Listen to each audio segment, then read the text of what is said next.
tenemos la oportunidad hoy de compartir una porción de la palabra del Señor, así que espero que podamos aprender un poco más acerca de su palabra. El tema de hoy es titulado Calculando los gastos. Hace ya varios meses tenía temas que no tenían que ver con la mayordomía, pero el día de hoy vamos a estar trabajando, estudiando y leyendo y aprendiendo acerca de mayordomía nuevamente. Y como ya saben, pues el texto clave está en Lucas capítulo 14, versos 28 y 29. Antes de entrar al tema, pues sí quería comentarles la actividad misionera que tuvimos esta semana. Yo sé que muchos de ustedes le dieron seguimiento a esa actividad misionera durante los días que se llevó a cabo a través de la plataforma de Zoom. Y sé que pues pudieron también compartir con nosotros y ayudarnos desde sus distintas casas, y algunos también presencialmente. Estuvimos haciendo una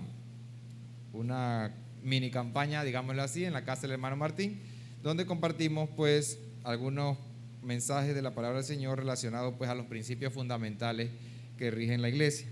Voy a quitarme esta máscara para poder hablar mejor. Y pues tuvimos la oportunidad de contar con varias visitas que estuvieron acompañándonos, algunos todas las noches y otros pues intermitentemente, y creo que pues el hermano Martín ahora tiene una responsabilidad importante de darle seguimiento a eso con el apoyo de nosotros. Así que pues hermano Martín, usted no está solo en ese mensaje o en esa predicación, así que cuente con cada uno de nosotros en esta iglesia para llevar adelante eso. Igualmente fue muy productiva porque nos permitió pues recordar un poco estas enseñanzas que a veces pues no le prestamos tanta atención, pero son la base de nuestra creencia, y es importante pues que las conozcamos como conocemos nuestras palmas de las manos y como conocemos nuestros dedos. Igualmente recordarles pues que estamos llevando adelante pues algunas obras importantes dentro de la iglesia. Estas obras en la actualidad pues estamos por iniciar la adecuación de la iglesia de San Isidro para que pueda tener luz eléctrica. Se ha hecho una gran inversión ahí en materiales y en mano de obra para poder habilitar la iglesia y tenerla lista para poder llevarle luz eléctrica. Esto es una inversión que está haciendo la iglesia para facilitar pues la adoración en ese templo. El hermano Everardo estuvo hace unos sábados atrás ahí en la iglesia, y pues la obra misionera que se ha llevado allá del año pasado y este año pues está dando fruto. La iglesia ha crecido en feligresía y también en alegría para estudiar la palabra del Señor, y pues eso hay que motivarlo y tratar de que se mantenga de esa forma. Igualmente tenemos otros proyectos. Como ustedes conocen, queremos adquirir un medio de transporte para hacer una misionera. También queremos adquirir un pequeño terreno para poder hacer también pues un lugar de retiro y de cultivo también de las plantas medicinales y de comestibles que sean necesarias. Así que pues les exhortamos a que ustedes puedan cada uno poner en oraciones estos proyectos y también puedan ponerle presupuesto también a estos proyectos. Bien, hecha esta pequeña introducción, el día de hoy, como les comenté, el título del tema es Calculando los gastos. Hoy en día es un hecho evidente para cada uno de nosotros que la situación económica del país es crítica, y la situación económica del mundo también es crítica. Y esto producto, como ustedes saben, pues de la pandemia que provocó que se hicieran medidas de confinamiento, en donde pues las empresas, donde pues los negocios, incluso el Estado tuvo que cerrar sus oficinas, tuvo que cerrar negocios para efecto de contener esta pandemia. Y esto ha traído pues unas consecuencias realmente importantes, y es el propósito mío en esta mañana poder compartir con ustedes un poco lo que la Biblia señala en los momentos de crisis. Y por eso partimos de un título que se da Calculando los gastos. Hoy en día la falta de empleo es una situación muy común, Y esta falta de empleo, a pesar de que nosotros podamos pensar que en alguna medida no nos afecta directamente porque tenemos un trabajo con el Estado, pues sí nos afecta. Y en este momento a la medida que vamos desarrollando el tema, vamos a poder estudiar una historia bíblica que nos recuerda qué significa esto para efectos de los empleados públicos. Y yo digo que sí nos afecta porque, no sé, yo tengo solamente, a ver, desde el 2003 hasta el 2021, ¿cuánto hay? 17 años, 18 años de trabajar en el sector público, más o menos. Y nunca habíamos trabajado un lunes de carnaval ni un miércoles de ceniza. No sé si ustedes anteriormente, los que son más viejitos, habían trabajado un lunes de carnaval o un miércoles de ceniza. Hermano Ariel, usted que data de los años 80 por allá iniciando, no recuerda, ¿verdad? Y un 19 de marzo jamás lo había trabajado yo aquí en David, y ayer vinimos a trabajar normal. ¿Y saben lo más interesante de todo esto, mis hermanos? Que todos los funcionarios fueron a trabajar el lunes de carnaval y el miércoles de carnaval sin quejarse. ¿Usted escuchó alguna manifestación de los empleados públicos cerrando calle? ¿O ayer? ¿Por qué razón? Es una disminución de un derecho laboral, porque los empleados públicos normalmente el lunes, miércoles de carnaval no trabajaban. Pero este año fuimos a trabajar todos contentos. Es más, en mi oficina a mí me dio risa porque yo esperaba que mis funcionarios me preguntaran y nadie me preguntó nada. El lunes estaban todos puntualitos ahí. ¿Qué significa esto? Realmente a veces nosotros olvidamos que Dios está pronto a venir, y eso son parte de las consecuencias. Imagínense que hay empresas que han retornado nuevamente a trabajar y le han dicho al empleado: solamente puedo tenerte 4 horas al día. Eso significa la mitad de tu salario. Es la única forma que puedo tenerte en la empresa.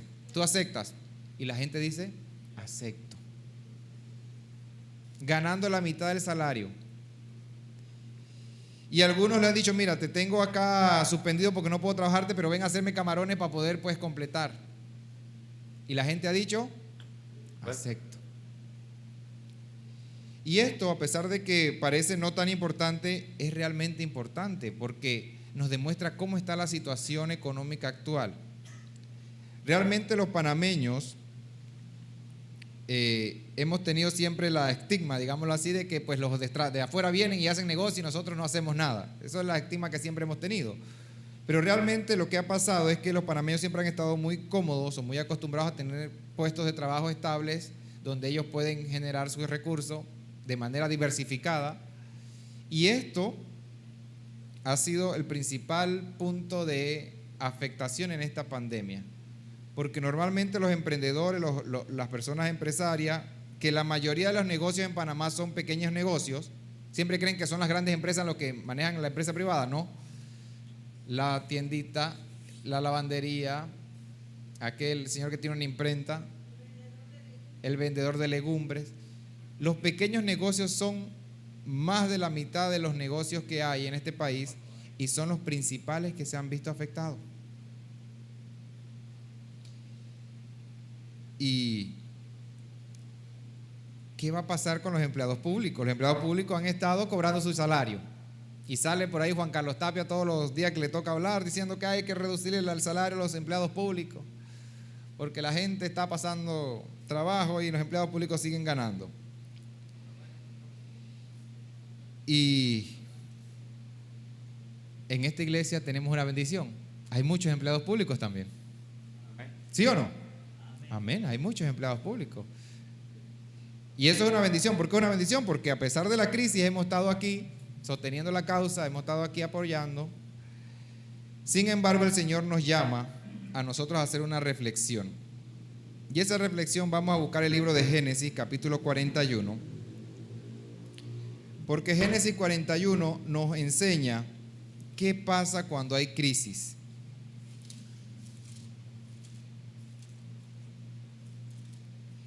Génesis 41, 15.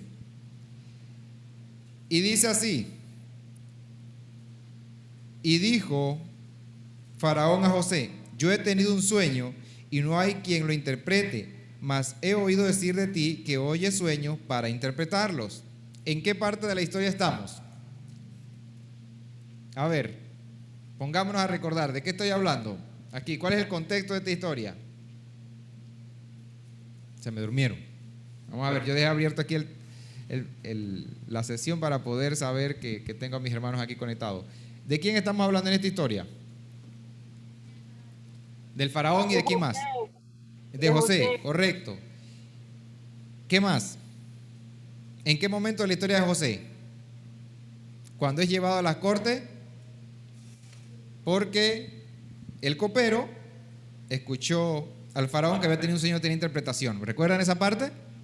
Y ahora José es llevado al faraón y le dicen: señor faraón, José interpreta sueños. Y ahora el faraón le dice: me han dicho que tú interpretas los sueños. Ya nos ubicamos en el tiempo. Miren lo que nos sigue diciendo. Y dijo Faraón a José: yo he tenido sueño y no hay quien lo interprete, mas he oído decir de ti que oyes sueños para interpretarlos. Respondió José al faraón diciendo: no está en mí, Dios será el que dé respuesta propicia a Faraón. Entonces el faraón dijo a José: en mi sueño me parecía que estaba a la orilla del río, y que del río subían 7 vacas gruesas de carne y hermosas en apariencia, que aparecían en el prado, y otras 7 vacas subían después de ellas flacas, de muy feo aspecto, tan extenuadas que no he visto otra semejante en fealdad en toda la tierra de Egipto. Y las vacas flacas y feas devoraban a las 7 primeras vacas gordas, y éstas entraban en su entraña, mas no se conocía que hubiese entrado, porque la apariencia de las vacas, de las flacas, era aún mala, como al principio, y yo desperté. ¿Qué soñó el faraón?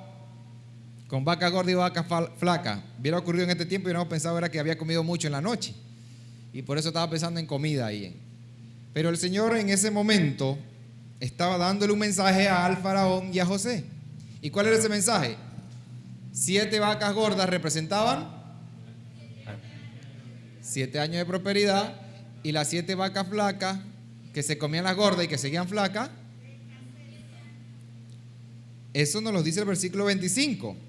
Así también dice el versículo 25. Entonces respondió José al faraón: el sueño, Faraón, uno es. Dios ha mostrado al faraón lo que ha de hacer. Las 7 vacas hermosas, 7 vacas, 7 años son, y las espigas hermosas son 7 años. Y el sueño es uno mismo. También las 7 vacas flacas y feas que subían son 7 años, y los 7 años de espigas menudas y marchitas del viento son 7 años de hambre. Y esto es lo que respondió al faraón: lo que Dios ha de hacer lo ha mostrado al faraón. He aquí vienen 7 años de abundancia. Estoy leyendo el versículo 29 del capítulo 41. He aquí vienen 7 años de gran abundancia a toda la tierra de Egipto, y tras ellos seguirán 7 años de hambre, y toda la abundancia será olvidada de la tierra, y Egipto y el hambre consumirá la tierra. Entonces, 7 años de abundancia, 7 años de escasez era el significado del sueño. En este momento, mis hermanos, los funcionarios públicos tienen 7 años de abundancia, figurativamente hablando. ¿Por qué razón? Porque están recibiendo su salario completito. Y en este momento, los hermanos que no dependen del Estado están pasando 7 años figurativos de escasez. Yo recuerdo que hablaba con el hermano Hipólito en la crisis y me decía: bueno, nadie quiere que le corte el césped, porque ni siquiera quiere que vaya a la casa. Ahora, son lo mismo que ocurre en la iglesia, ocurre afuera de aquí de la iglesia. En la República de Panamá, los funcionarios públicos que están cobrando su salario completo están cómodos económicamente, a pesar de la crisis. Y los hermanos o los ciudadanos que no cobran, sino que pertenecían a empresas privadas, a negocios propios, y que han sido despedidos, están pasando 7 años de vacas flacas. ¿Cuál es la solución? Presten atención. Miren lo que sigue diciendo José. El 31. y aquella abundancia no será hecha a ver a causa del hambre siguiente, la cual será gravísima. Por eso es que las vacas flacas se comían los 7 años gordos y no se engordaban. Iba a ser gravísima, iba a ser mucho peor que la abundancia. El versículo 32 dice, y al suceder el sueño a Faraón 2 veces significa que la cosa es firme de parte de Dios y que Dios se apresurará a hacerla. Y aquí siempre terminamos la historia. Terminamos la historia aquí porque decimos, bueno, después que José le dio el sueño, el faraón lo nombró gobernador.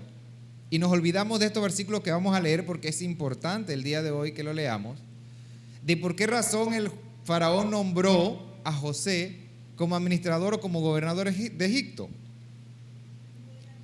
El 34 dice, perdón, el 33. Por tanto, dice José, provea ahora el faraón de un varón prudente y sabio y póngalo sobre la tierra de Egipto y que haga lo siguiente, escuchen, 34, haga esto faraón, ponga gobernadores sobre el país, quite la tierra de Egipto en los 7 años de abundancia y junte toda provisión de estos buenos años que vienen y recojan el trigo bajo la mano del faraón para mantenimiento de las ciudades y guárdenlo. Y esté aquella provisión en el depósito para el país por los 7 años de hambre que habrá en la tierra de Egipto, y el país no perecerá de hambre. ¿Qué hizo José además de darle la interpretación del sueño?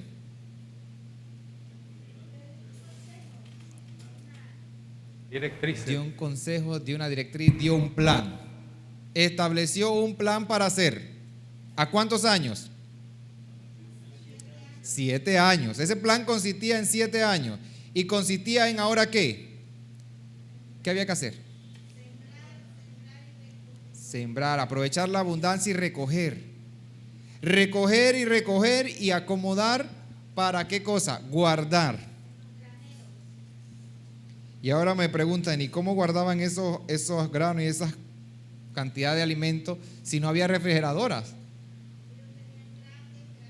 Bueno, por ahí el hermano Everardo nos comentaba que inventaron un sistema de refrigeración en pleno desierto, sin necesidad de Freon 12, ni 22, ni R ninguno, de ningún tipo. Entonces, ahora José es escogido por el faraón porque él da una propuesta definida y clara de lo que había que hacer. No es porque José le interpretó el sueño, porque a veces quedamos con la historia de que José, bueno, le interpretó el sueño y ahora lo que corresponde es que José, por ser interpretador de sueños, es el que corresponde administrar. No, él le demostró a través de ese consejo, ¿qué cosa? Que sabía qué, administrar, y que sabía llevar adelante un plan. El 37 dice, el asunto pareció bien al faraón y a su siervo, y dijo el faraón a su siervo, ¿acaso hallaremos otro hombre como este, quien esté de espíritu de Dios? ¿A quién reconoció? Dijo que José era un buen tipo, él era lo máximo. No, ¿qué tenía José que lo hacía diferente? El espíritu de Dios. Y dijo faraón a José, pues que Dios te ha hecho saber todo esto, no hay entendido ni sabio como tú. Tú estarás sobre mi casa y por tu palabra se gobernará todo mi pueblo. Solamente en el trono seré yo mayor que tú. Entonces, ahora se coloca a José bajo el faraón y a cargo de la administración del gobierno más grande y más poderoso en ese momento. A veces perdemos eso de la historia, pero Egipto en ese momento de la historia era la potencia mundial como lo es Estados Unidos hoy en día en nuestro tiempo. La nación más rica, de más población, con más territorio, con más bienes, con más gente. Y ahora José, un extranjero, es puesto a cargo de esa nación para administrar ¿qué cosa? ¿Qué tenía que administrar José? Los recursos. Iban a haber 7 años de abundancia. ¿Y qué hace José en esos 7 años de abundancia? Alguien que me lea el versículo 48 de Génesis 41. Estamos en el Génesis 41. Que me lea el versículo 48.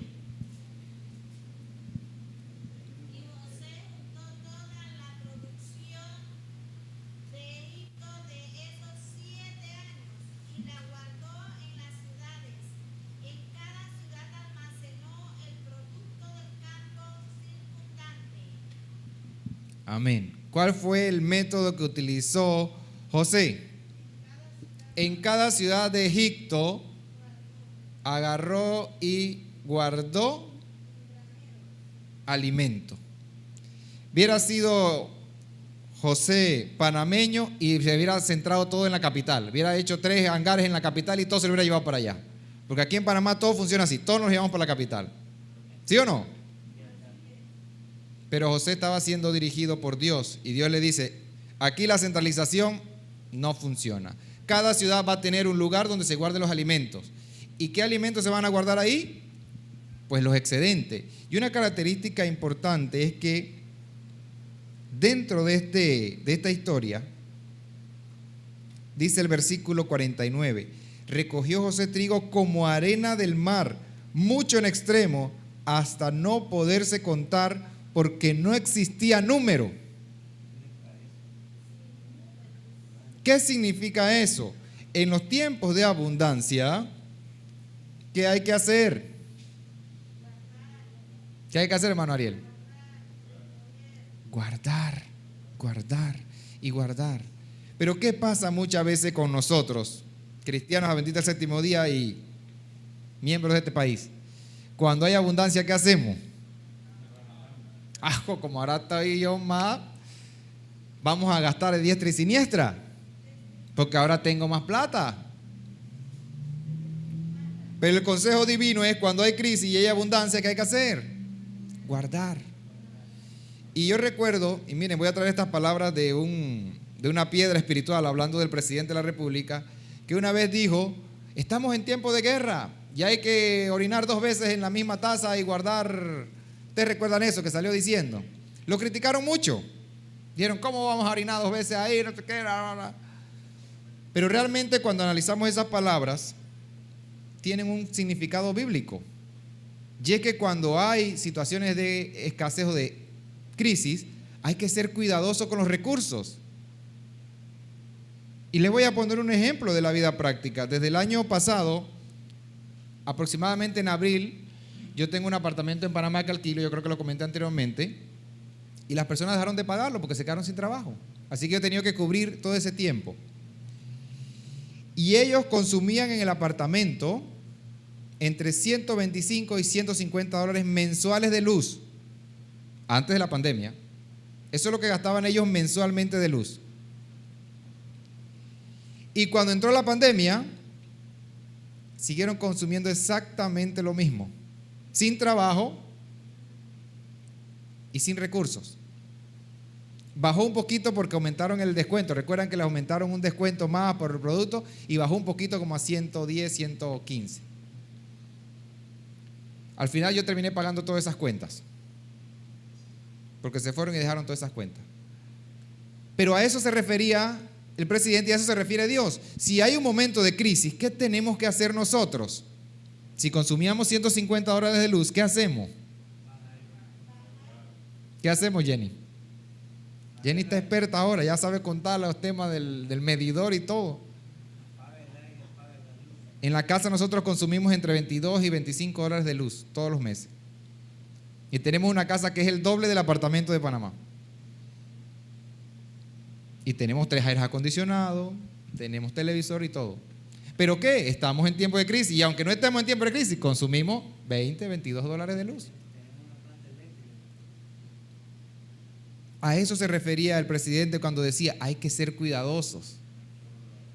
¿Pero qué hacemos nosotros? Bueno, ¿qué hacían mis inquilinos? Bueno, pues no estoy trabajando, vamos al aire, vamos aquí a gastar luz, que por lo menos estamos aquí en la casa. Y aún en la escasez, despilfarraban los recursos. Y José nos enseña a través de esta historia que cuando hay abundancia, ¿qué hay que hacer? Guardar. Ustedes pónganse a estudiar y revisar la historia de las catástrofes económicas mundiales. Son cíclicas. ¿Qué significa cíclicas? Tercero. Se repiten y se repiten. La Gran Depresión del 1930. Siempre ocurre lo mismo. Hay momentos de abundancia y hay momentos de escasez. Pero ¿qué tenemos que hacer nosotros? Ser cuidadosos siempre. sea que haya abundancia o sea que haya escasez, tenemos que ser cuidadosos con los recursos porque nuestros recursos no son nuestros. ¿Son de quién? Exactamente. Entonces, hubo abundancia en Egipto. Y a pesar de que hubo abundancia en Egipto, José guardó, manejó su administración y recogió bastante. Ahora vino la escasez. ¿Qué ocurrió con la escasez? Y présteme atención a esto. Présteme atención a esto. Versos 55 y 56. Cuando se sintió el hambre en toda la tierra, estoy leyendo el capítulo 41 de Génesis. Cuando se sintió el hambre en toda la tierra de Egipto, el pueblo clamó a Faraón por pan. Y dijo el Faraón a todos los egipcios, ¿qué dijo? Váyanse con José. Ahora José que eche mano a todo lo que él preparó. Id a José y haced lo que él dijere. Hubiera sido panameño el Faraón y hubiera dado bolsas de comida. Y se le habría dado a los políticos cercanos para que se la repartieran a los amigos. Porque ese es el ser humano administrando recursos. Dios no trabaja así. Dios trabaja con un plan definido, con ideas claras y con sabiduría. El problema es que nosotros no seguimos esa sabiduría. Miren lo que nos sigue diciendo. 56. Y el hambre estaba por toda la extensión del país. Entonces abrió José todos los graneros y les dio bolsas de comida gratis a todos los egipcios y se fueron para su casa contentos. ¿Qué dijo? ¿Qué dijo José que había que hacer? A ver, présteme atención porque esta es la parte central del tema. No les regaló la comida, pero si estaban en crisis, ¿por qué no se las regaló? No le dio bolsa de comida, no le dio un bono. ¿Por qué se las vendió? Porque en los años de abundancia ellos habían tenido recursos económicos para recoger dinero. Ah, pero ¿qué hace el gobierno acá? ¿Qué hacen acá nuestros dirigentes? No, vamos a regalarle a nuestros amigos, a todos. Pero dice José, por dirección divina, y el hambre estaba por la extensión del país. Entonces abrió José todos los graneros donde había. Recuerden que en cada ciudad había un granero o un depósito de alimentos. Y vendía a los egipcios porque había crecido el hambre en la tierra de Egipto. Entonces, el primer paso en un momento de crisis que utilizó José fue vender los alimentos. ¿Estamos claros? ¿Qué pasó? Vámonos al capítulo 47, versos 14 y 15. 47, 14 y 15. Ahí hay un impasse en la historia porque comenta cuando ahora el pueblo de Israel se va a vivir, o los familiares de Egipto se va a vivir a Egipto, pero la historia continúa justo después de ese texto que leíamos en el versículo 14 del capítulo 47. Y recogió José todo el dinero que había en la tierra de Egipto y en la tierra de Canaán por los alimentos que de él compraban y se los metió al bolsillo y los repartió entre sus amigos y se hizo cargo de toda su familia. ¿Eso es lo que dice la palabra del Señor?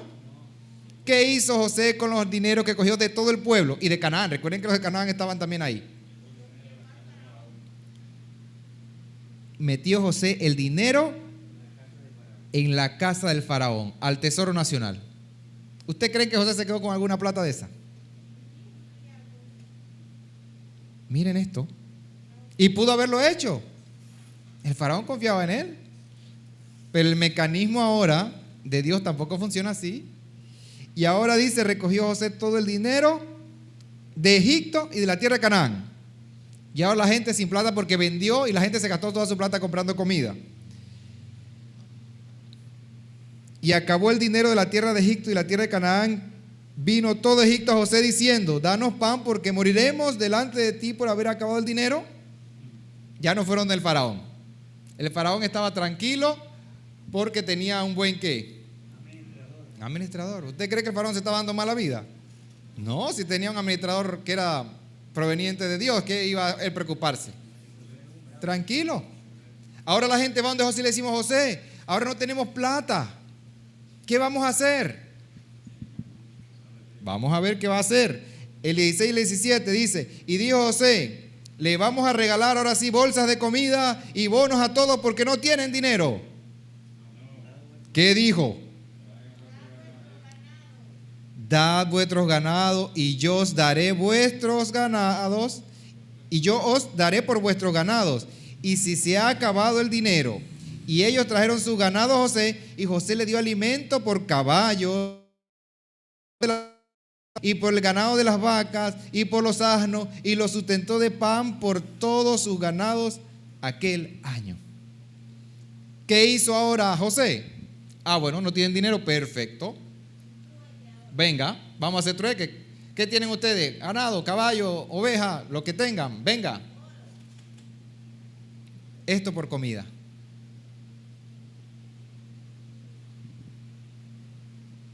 El 18 dice, acabó aquel año. Vinieron a él el segundo año y le dijeron, no encubrimos a nuestro Señor que el dinero ciertamente se ha acabado. También el ganado que os ha dado nuestro Señor. Nada ha quedado delante de nuestro Señor, sino que nuestros cuerpos y nuestra tierra. ¿Por qué moriremos delante de tus ojos, así nosotros como nuestra tierra? Se acabó el ganado, se acabó el dinero, ¿y ahora qué quedaba? La tierra. Cómpranos a nosotros y a nuestra tierra por pan, y seremos nosotros en nuestra tierra siervo del faraón, y danos semilla para que vivamos y no muramos y no sea asolada la tierra. Miren la solución que está poniendo el pueblo. Hubiera sido panameño ese pueblo y que hubiera dicho: cerramos calle para que nos regalen aquí la comida, cerramos calle aquí para que nos den un bono, cerramos calle aquí para que nos regalen una casa. Pero miren lo que el pueblo dice: vamos a servir pues, nosotros y nuestra tierra vamos a servir. ¿Y qué le dijo José? Entonces José compró toda la tierra de Egipto para sí mismo y hacerse rico él y su familia. Para el faraón. Pues los egipcios vendieron cada uno sus tierras, porque se agravó el hambre sobre ellos, y la tierra vino a ser ¿de quién?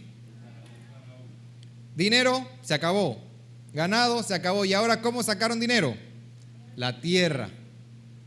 Vendieron su tierra y se les pagó y se les dio ahora alimentos.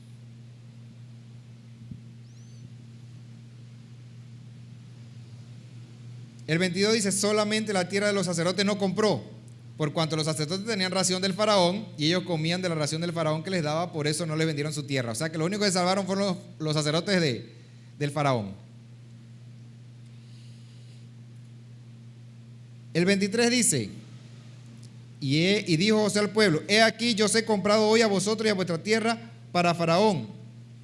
Ya la tierra se acabó la comida, pero ahora miren: ved aquí semilla y sembraréis la tierra, del fruto daréis el quinto al faraón. ¿Cuánto es el quinto al faraón?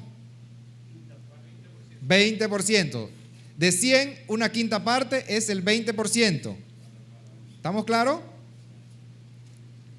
Del fruto daréis el quinto al faraón, y las 4 partes serán vuestras. ¿Para qué? Para sembrar la tierra, para vuestro mantenimiento y de los que están en vuestra casa, y para que coman vuestros niños. Y ellos respondieron: la vida nos has dado, hallemos gracia ante tus ojos nuestro Señor, y seamos siervos del faraón. Oh, mire este pueblo. Y todos esos eran egipcios que en su mayoría no eran creyentes de Dios.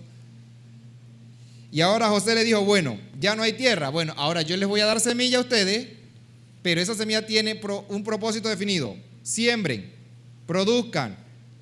El 20% de esa producción, ¿de quién es? Del faraón. El 80% le corresponde a ustedes. ¿Para qué? Para alimentarse ustedes, su familia y también los niños. Hubiera sido panameños que le dan esa semilla y se comen la semilla y se comen todo. Ya ha pasado, historias que han pasado aquí en nuestro país. Y yo les hago la comparación porque este es un momento de crisis.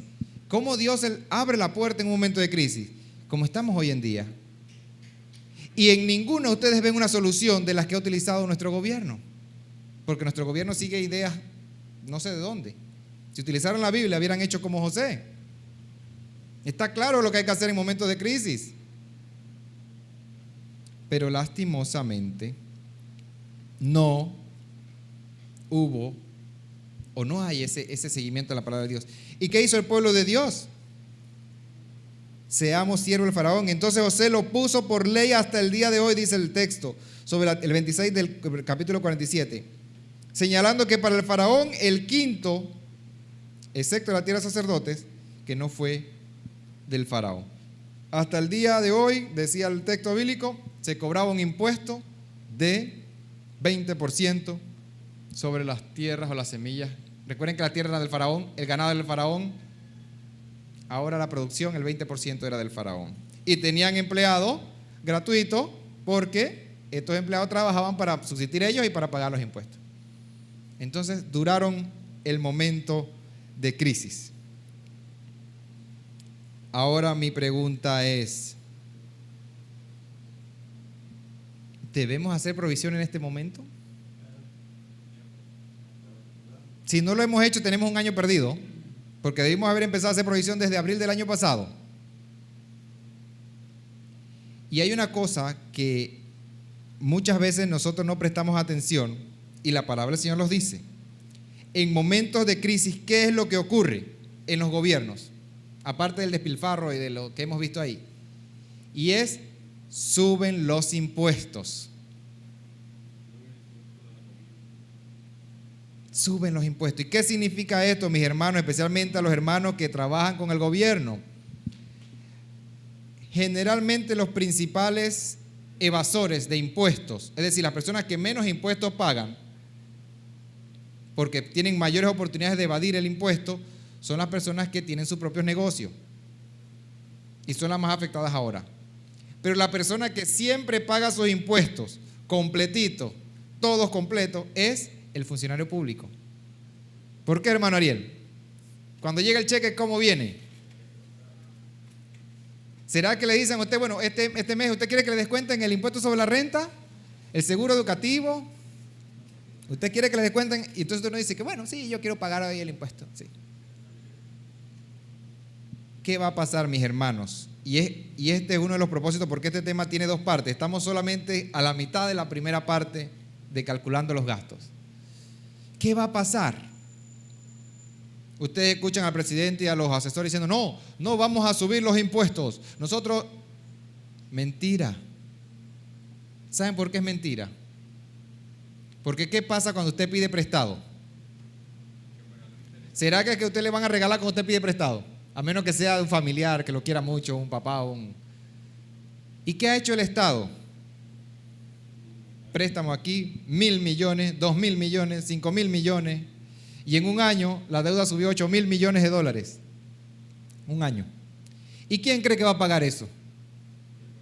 ¿El presidente? No. ¿Los asesores? No. Lo vamos a pagar todos nosotros. Y el primero que va a empezar a pagar eso, ¿sabe quién es? El funcionario público. Porque en la planilla le va a llegar $150 de descuento, $200 de descuento, $500 de descuento, no sé cuánto pongan de impuesto. ¿Y qué van a hacer los profesores, los abogados? Van a decir, no, ahora yo no voy a trabajar. Ya nos aguantamos trabajar en carnavales. Ya nos aguantamos trabajar un 19 de marzo. ¿Qué va a pasar cuando el cheque empiece a venir con esos descuentos que prevalecen sobre cualquier deuda previa?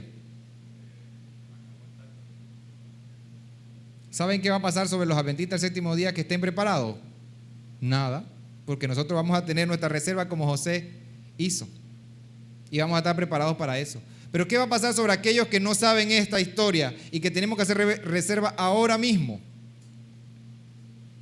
Usted lo va a ver quejándose y va a haber una crisis peor de la que hay ahora. Porque la mayoría de las personas que tienen recursos en este momento lo que han hecho es que se han comprometido más. Porque ahora los carros están más baratos, ahora las casas están más accesibles, ahora los productos, usted va allá y va a comprar un televisor y le venden el televisor hasta en $100 si usted quiere. Y se los paga en cuotas de 25 centavos. ¿Sí o no? Nada más póngase a ver un poquito las propagandas. Y si dicen que es funcionario público, ajo, venga. Más rápido. Ricardo, cuidado con las tarjetas de crédito.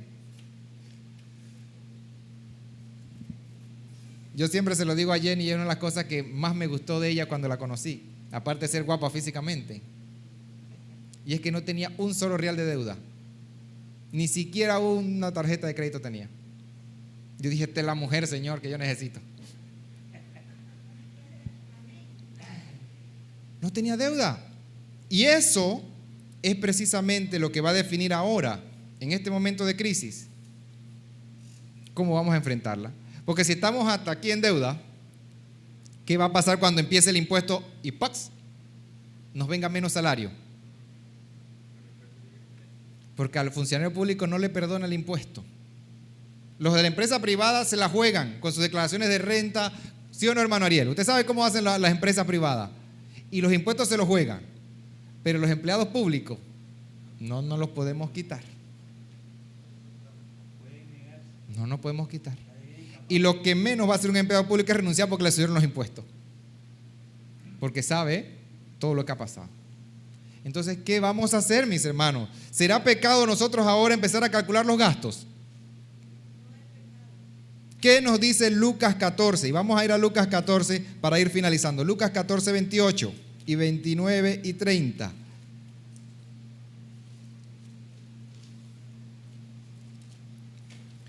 Lucas 14, 28, 29 y 30. Dice así: porque ¿quién de vosotros, queriendo edificar una torre, se sienta primero y calcula los gastos a ver si tiene lo que necesita para acabarla? ¿Será que hay que hacer eso? No sea que después de que haya puesto en cimiento y no pueda acabarla, todos los que vean comiencen a hacerse burla de él diciendo: este hombre comenzó a edificar y no pudo acabar. Tenemos que hacer cálculo de los gastos ahora, mis hermanos. Y si no lo hemos hecho del año pasado aquí, ya llevamos un año perdido, porque ya tenemos un año de la pandemia. Esta historia de José está aquí hace muchos años y está diciéndonos qué tenemos que hacer en el momento que tenemos abundancia. Ahora, ¿cuál va a ser nuestro comportamiento? ¿Cuál va a ser nuestra actitud? Ya no hay sorpresas. Cuando ocurra lo que dice la palabra del Señor que ocurre en este tipo de situaciones, no nos digamos y ahora, y esto yo no me lo esperaba. Hagamos provisión ahora que tenemos la oportunidad. Pongamos en manos del Señor, porque Dios es el Dios de la administración. El principal y mejor y más grande administrador es Dios. Nos ha enseñado los principios básicos de administración. Lo que pasa es que nosotros queremos escuchar los seculares de acá. Y esos principios básicos los estudiaremos en el próximo tema que tengamos sobre esta segunda parte. Pero Dios ha establecido cuáles son las bases de una correcta administración. Pero tenemos nosotros que ponernos en manos de Él para que Él obre ese milagro que obró en una nación impía. Porque los egipcios en su mayoría eran impía. Pero siguiendo la dirección de José, sobrevivieron. Porque también estaban beneficiados, ¿quiénes ahí mismo? Los israelitas. Entonces, ¿por qué razón nosotros no podemos ser una bendición para este mundo en un momento de crisis? Precisamente eso es lo que Dios espera de nosotros. Que así mismo como el pueblo de Israel en Egipto fue una bendición, fue una protección, fue un ejemplo, así mismo nosotros lo seamos. Pero ¿qué pasaría si nosotros entonces, nuestros amigos mundanos llegan: oye, ¿cómo está tu nombre? Estoy hasta aquí en deuda ahora que me subieron los impuestos. ¿Qué ejemplo, qué testimonio voy a dar? Dios nos está hablando a través de su palabra de que tenemos que hacer provisión. Pongámonos en su mano y que Él guíe nuestra sabiduría para que hagamos eso conforme a su voluntad. Que el Señor les bendiga.